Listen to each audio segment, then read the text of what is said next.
Kelas Montessori. Apa sih yang khas di kelas Montessori?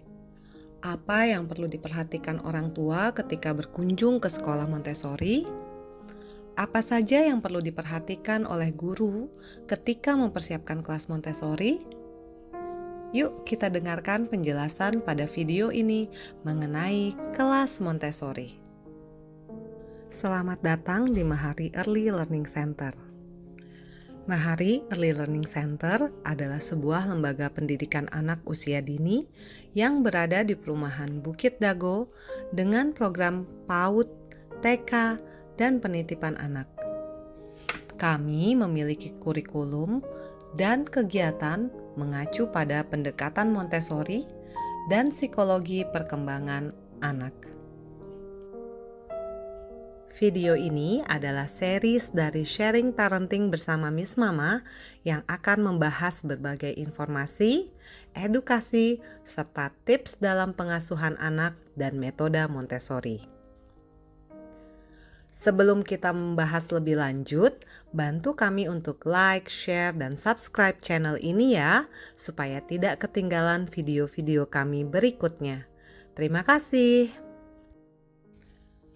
Kelas Montessori atau yang dikenal dengan prepared environment adalah sebuah lingkungan yang dipersiapkan agar dapat memenuhi pemenuhan kebutuhan fisik dan psikologis anak usia dini pada setiap tahapan perkembangannya.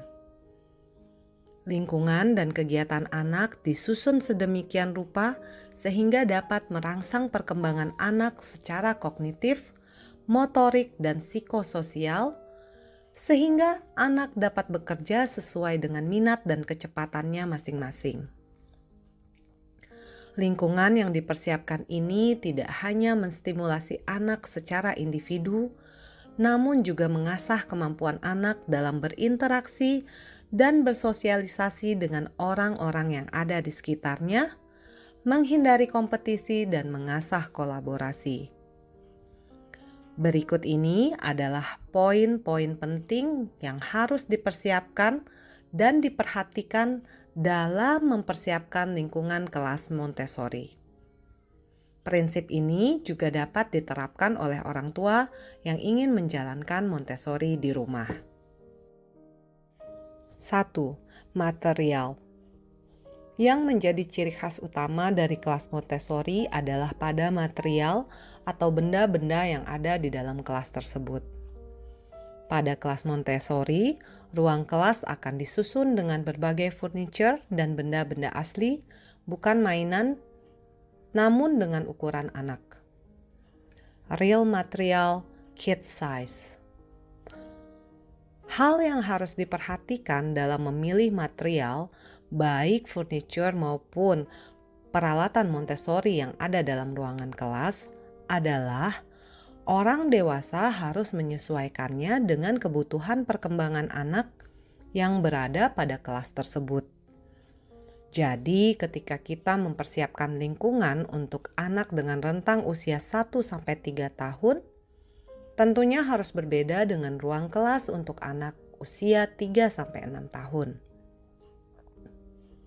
Hal terpenting lainnya adalah sebagai orang dewasa kita harus memikirkan tujuan tidak langsung dari suatu material maupun suatu kegiatan atau yang disebut juga sebagai indirect preparation.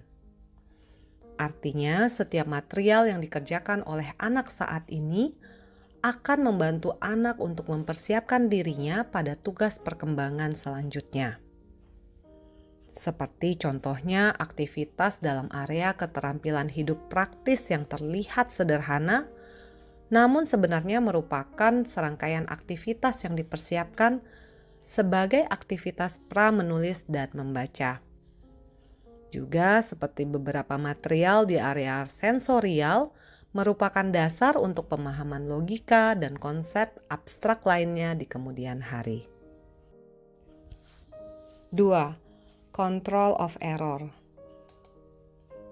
Lingkungan Montessori secara khusus pada material yang dipersiapkan harus dapat memberikan informasi atas kesalahan yang dilakukan oleh seorang anak dan memungkinkan anak untuk belajar memperbaiki kesalahannya tersebut. Contoh sederhana adalah saat mempersiapkan material menuang dari 2 teko. Material ini akan disusun di atas wadah baki kedap air dan selalu dilengkapi dengan kain lap kecil. Tujuannya, jika anak secara tidak sengaja menumpahkan air, maka anak akan tahu bahwa hal ini menandakan ia kurang tepat dalam bekerja, lalu merapikan atau memperbaiki akibat ketidakhati-hatiannya dan belajar untuk lebih baik lagi di kemudian hari. Anak-anak perlu belajar bahwa melakukan sebuah kesalahan adalah hal yang wajar. Namun yang terpenting adalah kita dapat belajar dari kesalahan yang kita lakukan. 3. Kemandirian. Lingkungan kelas Montessori harus dipersiapkan untuk anak dapat melakukan aktivitas tanpa bantuan orang dewasa. Dengan demikian, anak dapat memilih dan menentukan aktivitas apa yang ingin ia kerjakan. Dalam pendekatan Montessori, kami meyakini bahwa di dalam diri seorang anak ada dorongan besar untuk belajar. Tugas orang dewasa hanyalah membantu proses pembelajaran tersebut dengan mempersiapkan lingkungan dan memberikan arahan yang dibutuhkan oleh anak untuk membantu proses pembelajaran menjadi lebih mudah. 4. Kebebasan. Hal yang paling penting dalam mempersiapkan kelas Montessori adalah memastikan bahwa anak memiliki kebebasan, yaitu bebas memilih, bebas bekerja selama ia ingin bekerja, bebas memilih untuk tidak bekerja, dan bebas bekerja tanpa gangguan dari teman, orang dewasa, maupun batasan waktu. Sejauh anak tidak melanggar batasan kebebasan yang ada seperti membahayakan dirinya sendiri, membahayakan orang lain, mengganggu kebebasan orang lain, dan merusak lingkungan, maka anak seharusnya diberikan kebebasan dalam beraktivitas. 5. Keteraturan. Keteraturan harus ada dalam kelas Montessori, baik keteraturan secara fisik maupun psikologis. Keteraturan secara fisik artinya bahwa orang dewasa perlu memastikan bahwa tata letak dan penyusunan material harus konsisten. Jangan sering berubah atau dimodifikasi. Secara psikologis dapat berarti cara presentasi suatu material harus terstandar sama dilakukan oleh semua guru. Juga pendekatan yang konsisten dalam menerapkan aturan atau kesepakatan di kelas. Keteraturan ini membantu anak untuk lebih mengerti lingkungannya, sehingga proses adaptasi dan proses belajar dapat berjalan dengan baik. 6. Pilihan. Kelas Montessori harus memungkinkan anak untuk memilih aktivitas yang ingin ia lakukan sesuai dengan tugas perkembangannya. Jadi, anak tidak terpaku pada kewajiban melakukan aktivitas yang sudah ditentukan oleh guru, melainkan ada pilihan kegiatan yang dapat ia lakukan. 7. Rentang usia. Salah satu hal yang khas dalam sekolah Montessori adalah pengaturan kelas. Kelas di sekolah Montessori harus berada dalam rentang usia. Artinya, satu kelas akan berisi anak-anak dalam rentang usia 3 tahun.